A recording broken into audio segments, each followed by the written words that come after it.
उद्धव साहेबांचं भाषण तुम्हाला ऐकायचं आहे। त्यांनी इतर पक्षातले वेगवेगळ्या प्रकारचे वेगवेगळे लोक आपल्या पक्षामध्ये घ्यायला सुरुवात केली आपल्या पक्षामध्ये, कारण त्यांना शिवसेनेला शह स्वतः देता येत नव्हता आणि म्हणून त्यांना असं वाटलं की आम्ही वेगवेगळ्या पक्षातली वेगवेगळ्या प्रकारची वेगवेगळी गुंड मंडळी आम्ही आमच्या पक्षामध्ये घेतली की शिवसेनेला आम्ही शह देऊ, अशा प्रकारचा त्यांचा गुप्त प्लॅन होता।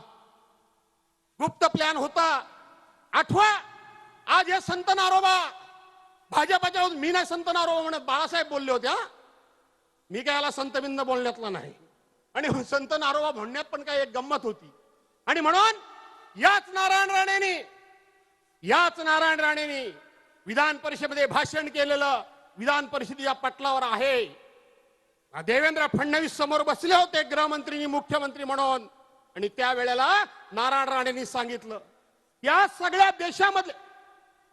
देशामध्ये गुंडांचा पक्ष, भ्रष्टाचारांचा पक्ष, चोरांचा पक्ष, लुटारूंचा पक्ष, मटकेवाल्यांचा पक्ष, त्या ठिकाणी दारू धंदेवाल्यांचा पक्ष आणि गुंडांचा पक्ष आणि चोरांचा पक्ष कुठला असेल तर तो भारतीय जनता पार्टी। हा नारायण राणे विधान परिषदेमध्ये बोललेले रेकॉर्ड आहे, रेकॉर्ड कुठे लपून गेलेलं नाही।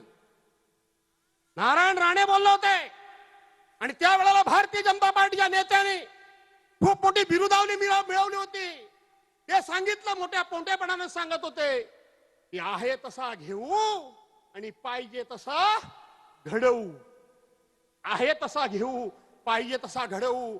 एक तुमच्या पक्षाचा आमदार तुमच्याच मित्र पक्षाच्या कार्यकर्त्यांच्यावर गोळीबार करतो, एक आमदार पोलिसांच्या कानाखाली मारतो, एक तुमची महिला आमदार अभियंताच्या कानाखाली मारते, एक तुमचा आमदार कोणाच्याही तांगड्या तोडा आम्ही त्याला टेबल जामीन देऊ म्हणून सांगतो, आणि एक तुमचे कार्यकर्ते त्या ठाण्यामधली आमची एखादी एक महिला, नाव मला आता आठवत नाही, जी गरोदर बाई होण्याकरता, माता होण्याकरता, आई होण्याकरता सकाळ संध्याकाळ डॉक्टरच्याकडे जात होती आणि डॉक्टरच्याकडे तिने वेगवेगळे उपचार करून तिचे स्वप्न जवळजवळ पूर्ण होण्यात आलं होतं।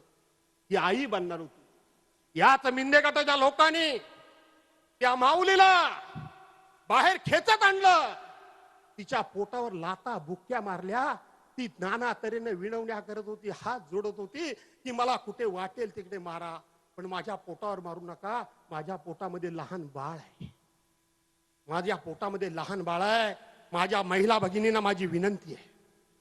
ती अशा प्रकारची टाहो फोडणारी, आपल्याला उद्या मूल होणार आहे अशा प्रकारचं स्वप्न बघणारी एका महिलेला या मिंदे गटाच्या लोकांनी, त्याच्या कार्यकर्त्यांनी तिच्या पोटामध्ये लाता घालून ती आता कधीच आई बनणार नाही अशा प्रकारे एक प्रकारचं तिचं बाळच पोटामध्ये मारून टाकलं। अशी नालायक माणसं सत्तेवर ठेवायची आपण?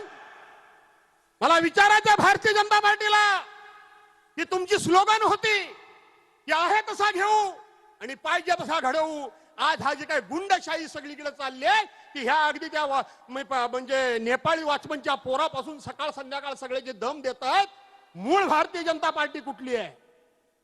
मूळ भारतीय जनता पार्टी ही गुंडांची पार्टी आहे का खऱ्या अर्थानं एकेकाळी 50 वर्षे ज्यांनी एक ना एक दिवस आमचा दिवस उजाडेल या करता दिवस रात्र तत्वा करता ध्येया करता उद्दिष्टा करता आणि निष्ठे करता आयुष्यभर सतरंजा उचलल्या त्या प्रामाणिक कार्यकर्त्यांची पार्टी आहे। हे एकदा सिद्ध करा, हे एकदा जाहीर करा की तुम्ही हे लोक घडवलेत, हे मूळचेच गुंड होते की तुमच्या पक्षात आल्यामुळे गुंड झाले, त्यामुळे तुमच्या पक्षाच्या खुलेआमपणे आमदारांना गोळीबार केला।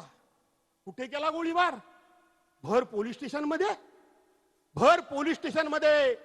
आणि म्हणून हा तिथला हा नेपाळी काय तो आहे तो पोर सोलापूरमध्ये बोलला होता की काय वाटेल ते करा, आणि सागर बंगला म्हणजे देवेंद्र फडणवीसांचा बंगला, त्या बंगल्यावर फोन करा, सगळं काय अलबेल होईल। त्याचं ह्याचं काही कनेक्शन तर नाही ना, ह्या गोळीबाराचं? हे सुद्धा तपासला पाहिजे।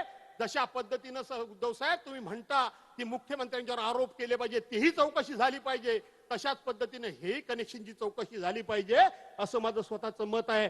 आणि म्हणून मित्रांनो, आपल्याला उद्धव साहेबांचं भाषण ऐकायचं आहे, पण दोघांना